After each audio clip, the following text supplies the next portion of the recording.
Good morning mga tol. Ito pala yung natira sa pinagas natin kahapon sa full tank. Nasa 3/4 pa. Last part na to ng vlog natin. Pabalik na to ng Manila. Medyo matagal pala tayo hindi naka-upload kasi busy tayo nitong New Year. Marami tayong mga ginagawang mga bagay-bagay kaya halos 1 month pala tayo hindi naka-upload. Pero ito last part na to. Papakita ko pala mamaya kung magkano yung nagastos natin sa toll. Tsaka kung ilan yung gastos natin sa pinakarga natin na diesel. Bumalik pala ulit kami nito ng vegan para mag-breakfast. Sa McDo na lang kami nag-breakfast nito para mabilisan lang.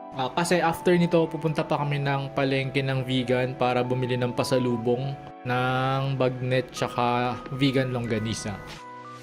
Around 9 AM ata to, tapos weekdays kaya may pasok yung mga estudyante. Ito yung nadaanan natin ng gabi, yung sobrang daming tao. Pati dito sa part na to, yung entrance nung Calle Crisologo. Sobrang daming tao din dito sa kinainan natin. Nagtingin-tingin din pala kami ng mga souvenirs dito para may maiuwi naman tayo mga pasalubong. So after namin pala mag-breakfast, bibili kami dito nung special na bibingka. Kasi meron siya dito sa may Calle Crisologo. Katabi to nung kinainan natin nung first day natin dito sa vegan. Meron din pala sila ditong cafe. Kaya kung gusto nyong mag-coffee, punta lang kayo dito. Ayun, ito yung McDonald's nila dito. Ang ganda rin ng building nila. Parang makaluma din siya na design, di ba? Pagkabili namin ng pasalubong, diretso na kami neto ng public market nila. Yung palengke pala nila dito, medyo malapit lang sa Calle Crisologo. Tapos, naligaw pa kami kasi nasa second floor pala yung mga bagnet tsaka vegan longganisa nila. Tapos, after namin makabili, alis na rin kagad kami. Dire-diretso na to hanggang sa Tiplex. Hindi ko na masyadong videohan yung mga lugar dito kasi same lang din naman yung dinaanan namin, yung papunta. Yun din yung dadaanan namin pabalik. Ang masasabi ko pala dito sa Ilocos trip namin, kahit medyo nakakapagod siya, okay naman kasi maganda naman yung mga mapupuntahan mong tourist spots. Pero ang advice ko pag pupunta dito, mas okay siguro pag yung magre-rent na lang kayo ng van or may sarili kayong driver para relax kayo pag pupunta dito. Kasi nakakapagod pag yung magdadrive ka ng buong araw tapos pupunta ka pa dun sa mga lugar na papasyalan nyo. Medyo nakakapagod lang lalo na pag hindi ka sanay mag-drive ng malayo. Yun lang naman yung advice ko. Pero nasa sa inyo na rin naman yun kung kayo magdadrive or pasahero lang kayo. Kasi kung magdadrive ka, maganda rin naman yung mga makikita mong view. Kung gusto mo rin maka-experience ng mahabang drive.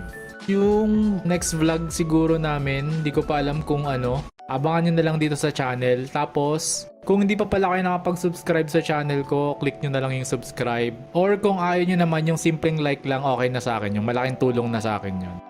Baguio sana yung next na pupuntahan namin kaso parang malabo na kasi nga Papanagbenga Festival na doon. Matraffic na doon, marami na naman tao yung aakyat doon. Okay pa naman sana kasi sobrang lamig pa naman ngayon sa Baguio. Tignan na lang natin kung ano yung susunod na vlog. Upload ko na lang naman dito, abangan nyo na lang. Diba sinabi ko last time na mag-stop kami doon sa may parang dagat sa gilid. Ito yun, sakto na daanan na ulit namin. Nag-stop muna kami dito para magpahinga na rin. Tapos nag-picture, konting video na lang din ulit dun sa may sasakyan. Ayan, ito binibidyoan ulit natin. Yan. Ganda pa naman ng view dito.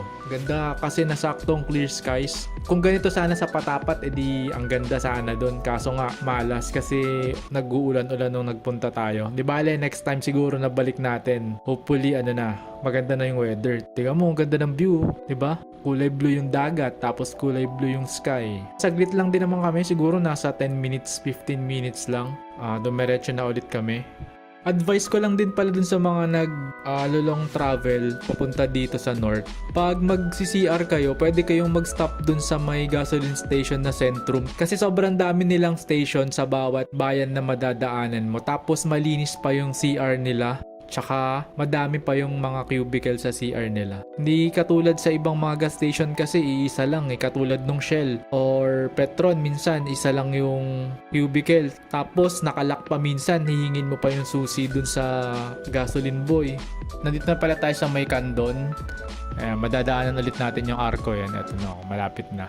Ayan, ito na yung arko. Dito tayo nag-picture sa part 1 ng vlog natin. Dito sa kanan dyan tayo kumain. Yung eatery na yan. Pwede nyo palang panoorin yung part 1 at part 2 naka-upload na yun sa vlog natin. Kung ito agad yung napanood nyo yung part 3. Nasa 12:30 na pala to, kaya medyo nagugutom na rin kami. Papasok na tayo ng La Union. Swerte natin kasi maluwag yung kalsada ngayon, kukonti lang yung sasakyan nakasabay natin. Siguro pag weekends, hindi ganito kaluwag dito. May mga konting traffic din naman pagdating mo ng mga bayan-bayan, pero saglit lang. Pag nakalagpas ka naman dun sa mismong bayan nila, ganito na ulit to. Tuloy-tuloy na ulit yung andar ng sasakyan. Tsaka may mga bypass road din naman kasi, kaya mabilis na rin yung pabalik. Kaya hindi na namin na-videohan yung pag nag-stop over kami, pero kumakain kami ng pakonti-konti yung sa mga pasalubong na binili namin, yung mga banana chips, yung mga cornic, ganon. Tsaka yung binili natin na special bibingka dun sa vegan kanina. Sobrang sarap. Nasa Bacnotan, La Union na pala ulit tayo. Yung pamilihang bayan. Ganda ng pamilihang bayan ng Bacnotan, no? 1:12 PM, approaching na tayo ng San Fernando Bypass. 900 meters na lang. Medyo malapit-lapit na tayo sa Tiplex. Dito ulit tayo sa may bypass road. Naka-traffic kami sa bypass road na to bandang gitna ng San Fernando. Hindi na namin na-videohan kasi palobat na yata yung GoPro nito. Nagpalit pa kami ng battery kasi naka-charge yung isa dito sa sasakyan. Ito yung shell na tinigilan natin no, yung sa part 1. Tapos after ng San Fernando, nandito ulit tayo sa may Bawang La Union. Pagkatapos dito sa Bawang La Union, may tinigilan kami na bilihan ulit ng pasalubong. Alam ko sa may Aringay na ata to. Bumili kami dito ng suka, tsaka mga danggit, dried pusit, tsaka dilis yan. Para dala-dala natin siya pabalik ng Manila. Halos magkakatabi naman yung mga ganitong tindahan dito. Pero yung binilhan namin yung Viajeros Pasalubong Center. Kasi nakita namin maraming bumibili, kaya dito na rin kami. Tsaka kompleto lahat sila sa mga pasalubong. Nasa 39 kilometers na lang, nandun na tayo sa may rotonda, yung papasok ng Tiplex.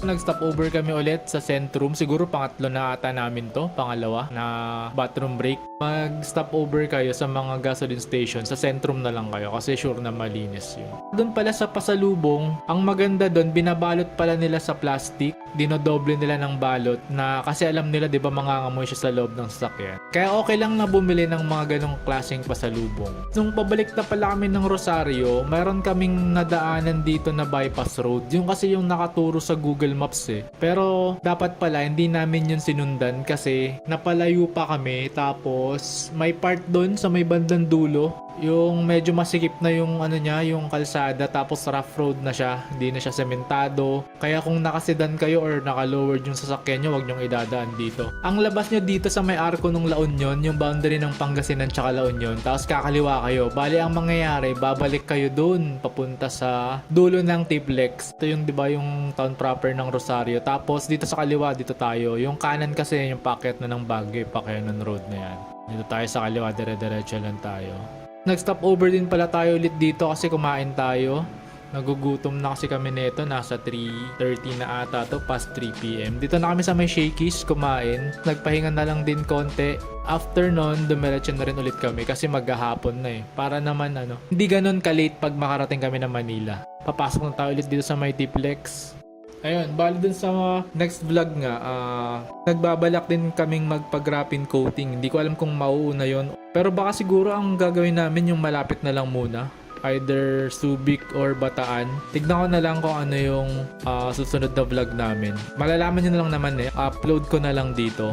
Nandito na ulit tayo sa may part ng Kuya Pu, yung Mount Bulaylay. Yan, dito yung probinsya namin.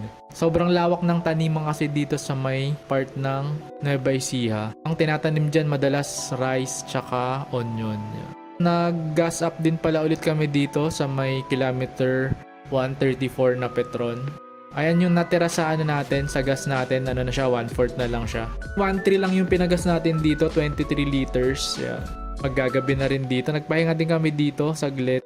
Konting merienda lang din. Tapos alis na rin kami neto kasi magdidilim na. Ayan, magpa 5:30 na rin kasi kaya umalis na rin kami dito. Bali yung total pala na gastos natin sa gas, nasa 5,861 kasi yung unang gas natin 'di ba dito sa Manila yung paalis pa lang pina-full tank natin 2,029 pesos 36 liters, tapos yung pangalawa dun sa Lawag nasa 44 liters naman 2,532.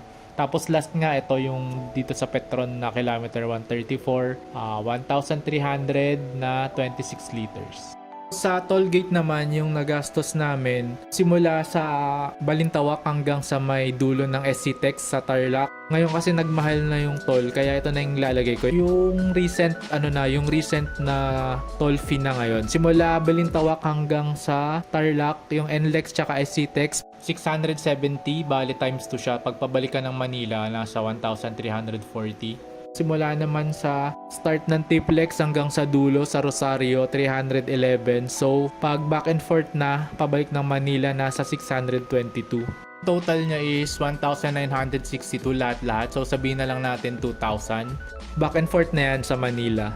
Dadaan ka na niyan ng tatlong expressway, NLEX, SCTEX, tsaka Tiplex.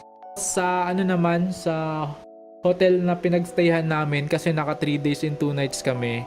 3,000 yung rate nung sa Ovimar Hotel. Bale 6,000 lang yung nagastos namin. Yung 3K kasi na yon, good for 6 person siya. Eh, di ba kami 5 lang?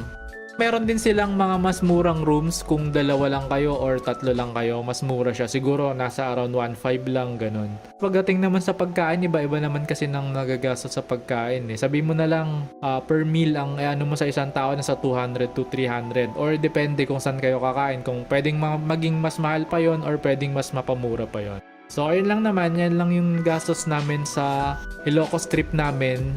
Yung sa gas, sa toll, yung sa pagkain, tsaka sa hotel. Tsaka yung extra din pala, magdala kayo ng extra para sa mga pasalubong nyo. Ayun lang. So thank you so much pala ulit sa panonood ng vlog. Salamat sa pagsama nyo sa amin simula part 1 hanggang dito sa last part, sa part 3. Pag di pa kayo nakapag-subscribe sa channel, mag-subscribe na kayo. Abangan nyo na lang yung next na i-upload natin na video. Tapos ito pala yung natirang gas pagdating natin ng Manila. Dumating tayo around 8:19 PM na dito sa may Manila. Below 1/2 pa yung natirang gas. Kasi nung nag-start naman tayo papunta ng Ilocos, ganun din naman. Half din naman yung laman ng gas natin. Yun lang. Thank you. Bye-bye.